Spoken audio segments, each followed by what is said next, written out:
Só você antenado aqui no canal. Meu nome é Lineker Biondi e eu vou levar você para pertinho de todas as informações do Vasco nessa quarta-feira amarga para o torcedor vascaíno que vê o que a diretoria do Vasco não vê.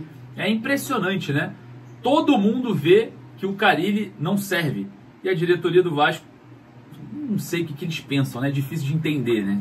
A gente vai falar, vai traçar aqui umas formas de pensar, alguns momentos, né, de reflexão e, claro, você do outro lado vai estar comentando aqui nos comentários a seu recado, a sua conduta para com o técnico Fábio Carille. Chegou a hora do adeus? Para mim chegou a hora do adeus, não, já passou da hora do adeus, mas o Vasco, por ter terceirizado vários jogos, deve segurar a permanência do treinador. E eu vou falar para vocês o porquê. E vamos falar também sobre os próximos 5 jogos do Vasco na temporada e também vamos falar sobre mais o assunto do momento. Manuel Capasso, que ontem, após a derrota para o Ceará com falha da zaga, postou em suas redes sociais uma foto com a camisa do Cruz Maltino. Vamos falar bastante sobre isso e bastante também sobre outros assuntos. Você que está aí do outro lado vai estar comigo aqui falando também sobre o nosso rival, que tem sim a ver com o Vasco. Situação de Bruno Henrique. Pode ser que o jogador nem jogue contra o Vasco no próximo final de semana. E claro, você aí do outro lado, peço para você humildemente deixar o joinha para dar aquela moral ao nosso trabalho aqui de cobrança à diretoria. E claro, lembrando que nas coberturas que a gente faz na coletiva, nas cobranças que a gente faz à diretoria e à comissão técnica, eu deixo aqui na descrição do vídeo a chave Pix, se você puder ajudar aí com qualquer valor. É a forma que a gente consegue aí de se deslocar, né? O valor da logística, que é pesado, um pouquinho pesada pra gente, a gente acaba precisando de alguma ajuda. Então, se tiver no seu coração, na descrição desse vídeo tem ali a chave Pix. Beleza? Muito obrigado. Antes da gente começar, eu vou também deixar aqui no primeiro comentário fixado o link da Bezut Esportes, é onde você compra a sua camisa do Vasco. bezutesportes.com.br, o link está no primeiro comentário fixado. Corre lá e não perca essa oportunidade. Beleza? Sem mais delongas, né? Como vamos falar aqui, cobrar bastante. Vou soltar a vinheta. Enquanto a vinheta passa, você deixa o like para dar aquela ajuda e aumentar, tá, o impulsionamento desse vídeo para chegar até a eles. Então, juntamente com o seu like, você corre aqui nos comentários e deixe o seu recado. Beleza? Solta a vinheta.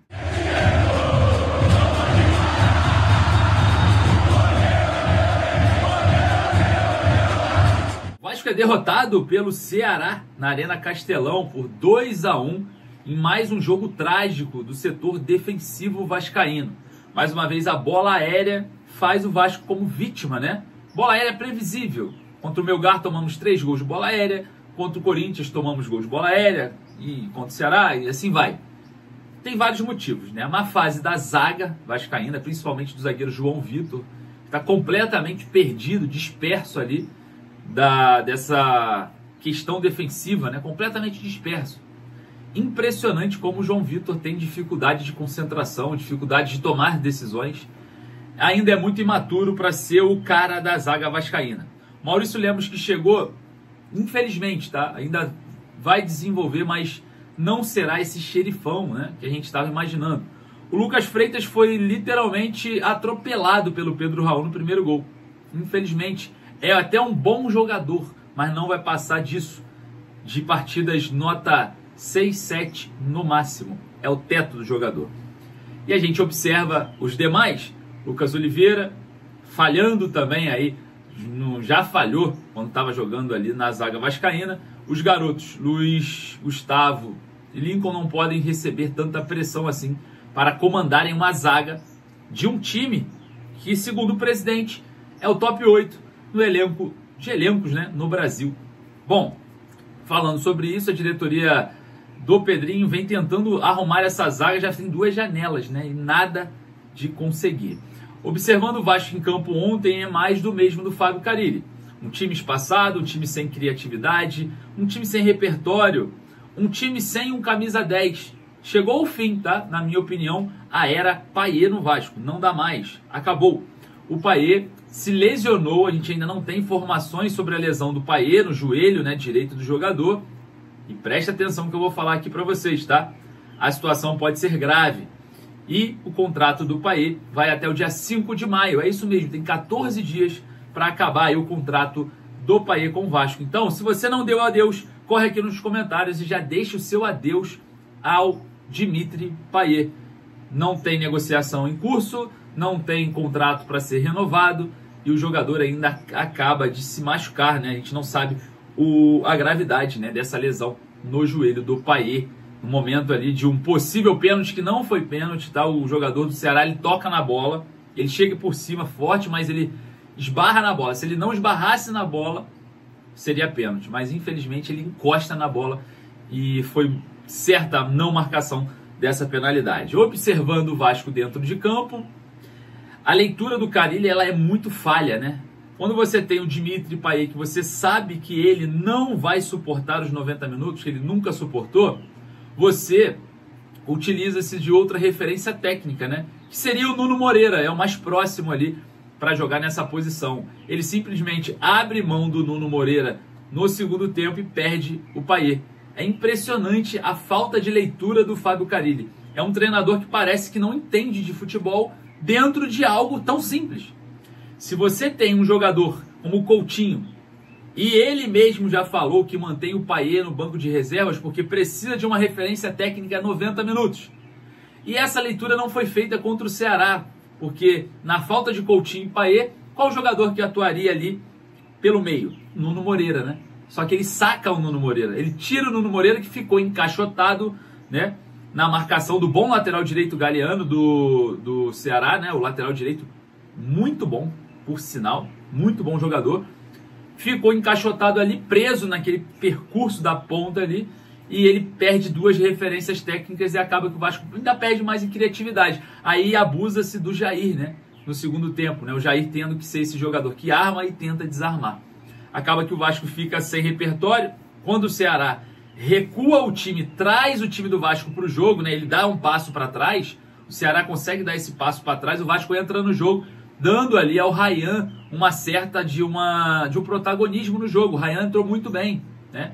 O Ryan entrou ali bem espetado ali pelo lado esquerdo. É um jogador forte fisicamente, é um jogador que tem finalização. Foi para mim o destaque positivo desse jogo. E observando mais uma vez do mesmo, né, onde o Vasco tem inúmeras dificuldades, principalmente em bola aérea, o senhor Léo Jardim não sai do gol. É impressionante, cara. Bolas previsíveis. O último gol, o segundo gol do Ceará, é um gol simples de prever. O jogador do Ceará vai lá da intermediária, ele arma o cruzamento, já é o momento do goleiro sair debaixo do gol, dar 2 passos para frente para interceptar esse lance. O Léo Jardim, ele não é capaz de interceptar cruzamentos que são, hoje, a parte fraca, o ponto fraco do Vasco. Hoje, o Vasco sofre com bola aérea. Muito. Hoje o Vasco tem essa grande dificuldade. Contra o Melgar nós tomamos 3 gols de bola aérea. Contra o Corinthians, bola cruzada, o Memphis domina tranquilamente no peito e escora para o Romero. Ontem, né?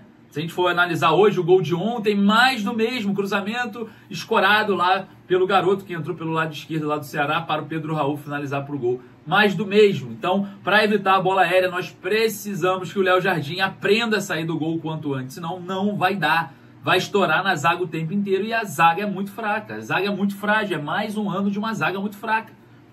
Então, observando esse cenário, o Vasco vai sofrer agora contra os pequenos também, porque os pequenos, os mais frágeis, as equipes menos qualificadas, elas usam e abusam da bola aérea. E aí a bola aérea vira um ponto fraco da equipe do Vasco por conta dessa falta de compactação da zaga e também o goleiro Léo Jardim não é capaz de interceptar nenhuma dessas bolas. Então a situação é muito difícil, é muito grave. Vamos sofrer no Campeonato Brasileiro. O técnico Fábio Carille não apresenta nenhuma evolução, zero evolução. E eu vou trazer para vocês aqui, só para vocês terem uma ideia, os próximos 5 jogos do Vasco, tá? Os próximos 5 jogos do Vasco, vou trazer aqui para vocês. Bom, o Vasco encara o Flamengo no próximo sábado no Maracanã. Jogo esse que também para o Flamengo tem uma bomba relógio chamado Bruno Henrique, hein? É, esquema de apostas esportivas. Mensagens já foram interceptadas. A Polícia Federal indiciou o Bruno Henrique e pode ser grande desfalque para esse clássico. Bruno Henrique que atropelou lá o Lucas Oliveira no clássico do Campeonato Carioca, enfim. Bruno Henrique sempre foi decisivo contra o Vasco, pode ficar de fora. Isso é uma grande notícia pra gente, né? Infelizmente, o desfalque do adversário vira uma grande notícia pra gente. Bom, pela Copa Sul-Americana, o Vasco encara o Lanús em São Januário, depois domingo no Parque do Sabiá encara o Cruzeiro, depois o Vasco enfrenta o Operário pela terceira fase da Copa do Brasil, ainda sem definir, mas o Operário acreditando, né, que pode passar do Vasco, né? O Vasco sendo menosprezado pelo Operário, e depois o Vasco no Mané Garrincha encara o Palmeiras. Então o Vasco agora só tem, pelo Campeonato Brasileiro, em casa 2 jogos, sendo os 2 Flamengo no Maracanã e Palmeiras no Mané Garrincha. Então o Vasco vende, né, terceiriza ou comercializa 2 jogos que seriam em São Januário, importantes para somar ponto, para jogar de forma neutra, que para mim não é neutra, contra o Flamengo no Maracanã, e no Mané Garrincha contra o Palmeiras. A tragédia no Campeonato Brasileiro pode começar a acontecer, hein, torcedor? Eu acho que se livra esse jogo do Lanús, que o time do Lanús é muito fraco em São Januário, mas a gente tem que ver o que vai acontecer. Se vamos depender de lampejos de Verratti e Coutinho somente, vai ser assim para o resto do ano, ou se a diretoria do Vasco vai tomar uma decisão que tem que ser tomada, dar o braço a torcer, erramos, estamos demitindo o Carille e contratando um novo treinador. Enfim, eu acho difícil para a diretoria do Vasco fazer isso, já que eles não assumem os erros, eles terceirizam os erros também, não só jogos, eles botam pro lado, gestão passada, 777, enfim, a gente vai estar observando todo o andar, né, dessa carruagem. Bom, falando sobre o técnico Fábio Carille, a gente estava falando sobre Manuel Capasso. Assim que o Vasco foi derrotado para o Ceará, o zagueiro Manuel Capasso, que é um ativo do clube, o único zagueiro que foi campeão no ano passado, com a camisa do Olímpia, né? Voltou ao Vasco valorizado, está sendo desvalorizado. Obviamente que a gente pega a gestão financeira, responsável financeiramente, como sempre falam, e é contraditório pegar um jogador aí que poderia valer aí uns 20 milhões de reais, 10 milhões, e enterrá-lo, né, junto com ossos, perdendo aí o único zagueiro que foi campeão na temporada de 2024. Isso daí é muito contraditório, né, para quem quer ser responsável financeiramente, ser irresponsável. Mas a gente observa que o zagueiro Manuel Capasso se encontra incomodado, né, com toda essa situação, e minimamente, observando tecnicamente essa zaga, ele teria pelo menos que ter uma oportunidade, né? A gente não sabe o motivo, vamos buscar esse motivo sim. Claro, precisamos mostrar. Então, é isso. O presidente Pedrinho, ou a diretoria do Vasco até então em silêncio, né? O presidente sumiu, desapareceu, só fala, como a torcida vive falando, né? Só fala quando quer e com quem quer. Dificilmente é uma coletiva com o presidente Pedrinho vai acontecer agora, porque ele fala que o Vasco vai jogar em São Januário e ele abre mão do jogo contra o Flamengo em São Januário. Então não cumpriu o que ele falou. Aí o torcedor fica falando, venda a SAF. Ele falou que ia vender a SAF. Será que ele também não vai cumprir o que ele falou sobre a SAF?